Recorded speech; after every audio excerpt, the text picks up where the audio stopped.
James, yesterday you spoke with the mother of a 22-year-old who was at the music festival where at least 260 people were brutally massacred. She had yet to hear of her daughter's fate, and you asked how she was dealing with this unimaginable situation. Let's take a quick look. Caught in X, which is a former Twitter, on ABC. Let us see James Longman had an interview with one of the girls who gone missing in the musical festival. There was a musical festival that 260 people were being killed by the militants. That the militants killed 260 people. So let's see what let's see their conversation, James and the girl's mother. And as a mother, can you try and just describe what it's like waiting for news? You can't sleep. All I can think about is where she is, if she's suffering, if she's still alive. I just want her back. I have 3 daughters. I can't imagine my life without Kim. Now, can you give us a sense of what the people that you've been speaking to on the ground are feeling right now? Jennifer, who you heard from there, broke my heart. We were sat across from her in her family home. She sat between her 2 daughters, her older daughters, and she heard news on Saturday morning from Kim, 22-year-old, beautiful young girl, blonde hair, curly blonde hair, green eyes, out partying with her friends at this desert festival when she got a call. Jennifer got a call from Kim saying the rockets have started. What do I do? They told her to run, to hide if she could, and that was the last they heard from her. I mean, this has just been completely soul-destroying for these families. Jennifer told me that her husband was going from hospital to hospital with her hairbrush, with her hair still in it, going to places to try to see if they've got a DNA match for her dead body. They don't know what's happened to her, and they're likely not going to get any answers for some time because of the scale of death and the numbers who are still missing. I mean, imagine having to choose between whether your daughter has died or whether she's been taken. James also went ahead and talked about one other family that he met apart from that.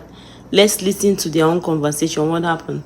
Into Gaza, and I spoke to another family whose young girl, a 19-year-old, a young IDF recruit, she was abducted, and we actually have video of this woman, Karina, being taken into Gaza. Her mother sat distraught, tears down her face, she's basically dazed, and her other daughter, Sasha, 24 years old, beautiful young girl. I was struck by just how much poise she had when she spoke to me. She said they got a call in her final moments when she said goodbye. She said, I'm going into Gaza, this must be goodbye.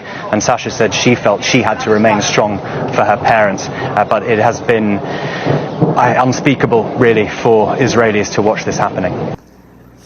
All in all, talking to the mother, she tried to explain how when the shooting started, the girl had to call and tell her that there's war, and they asked her just to be careful. But all in all, and we keep seeing, and that was the last time they heard from her. So the mom is worried as a mother. She doesn't know if her child was being the militants or if her baby is. She doesn't know if her baby was being taken to Gaza by the military or her baby is with or she died. It's very sympathetic because we see the girl's father.